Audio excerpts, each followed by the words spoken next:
regret that he had displayed no originality in the investigation, a man of his intellect. "They couldn't understand why you were playing Hastings' game," she proceeded, "playing it to his smallest instructions." "Hastings' game? What the thunder are they talking about? What do they mean, his game?" "His desire to keep suspicion away from the Sloanes and Mr. Webster. That's what they hired him for, isn't it?" "I guess it is, by gravy!" Mr. Crown's long-drawn sigh was distinctly tremulous. "That old man pockets his fee when he throws Gene Russell into jail. Why, then, isn't it his game to convince you of Gene's guilt? Why isn't it his game to persuade you of my secret knowledge of Gene's guilt? Why—" "So that's—" "Let me say what I started," she in turn interrupted him. "As one of the reporters pointed out, why isn't it his game to try to make a fool of you?" The smile with which she recommended that rumor to his attention incensed him further. It patronized him.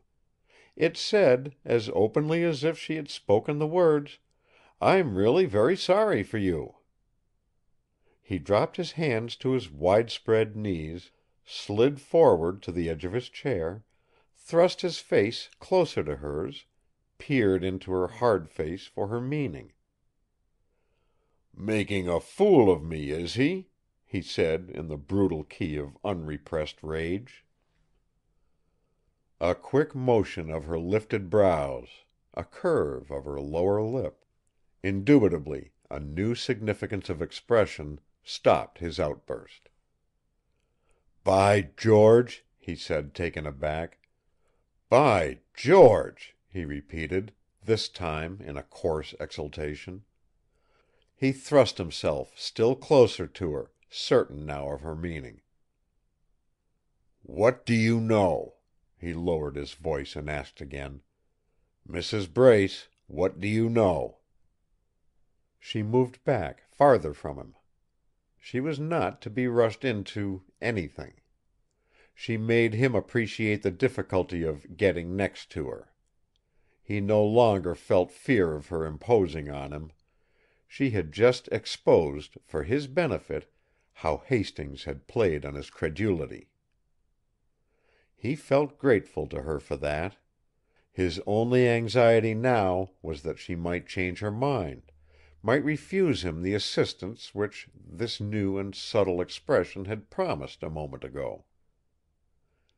"If I thought you'd use—" she began, broke off, and looked past his shoulder at the opposite wall, the pupils of her eyes sharp points of light, lips drawn to a line almost invisible.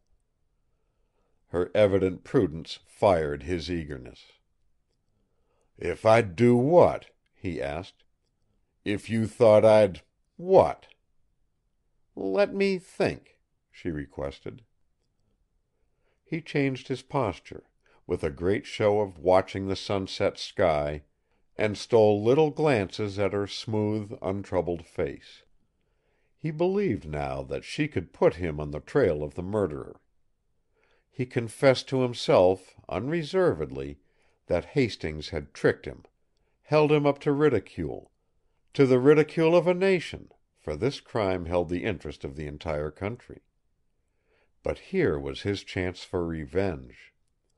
With this smart woman's help, he would outwit Hastings. "If you'd use my ideas confidentially," she said at last, eyeing him as if she speculated on his honesty.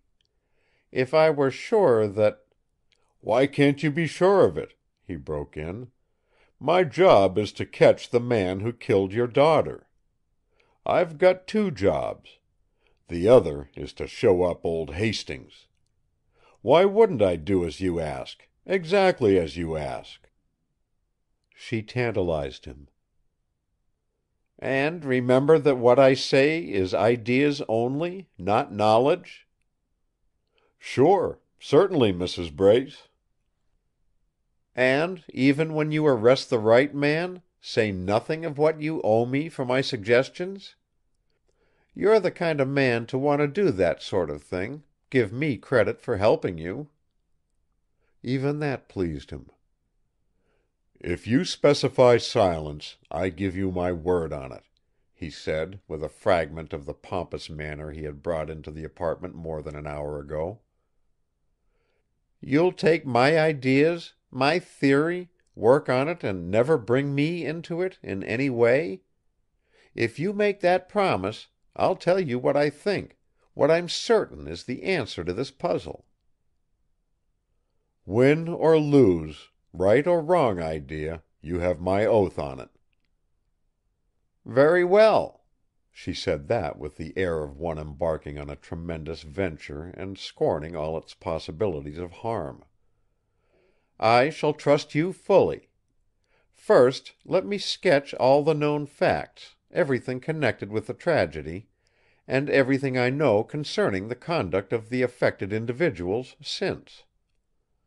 He was leaning far toward her once more, a childlike impatience stamped on his face. As she proceeded, his admiration grew. For this there was ample ground.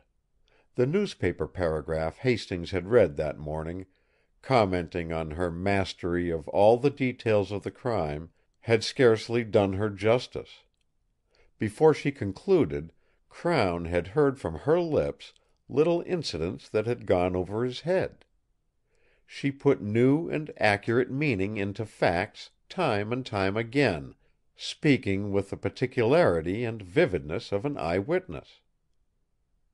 "Now," she said, having reconstructed the crime and described the subsequent behavior of the tragedy's principal actors, "now, who's guilty?" "Exactly," echoed Crown, with a click in his throat. "Who's guilty? What's your theory?" She was silent, eyes downcast, her hands smoothing the black, much-worn skirt over her lean knees. Recital of the gruesome story, the death of her only child, had left her unmoved, had not quickened her breathing. "In telling you that," she resumed, her restless eyes striking his at rapid intervals, "I think I'll put you in a position to get the right man, if you'll act." "Oh, I'll act," he declared largely. "Don't bother your head about that." "Of course, it's only a theory."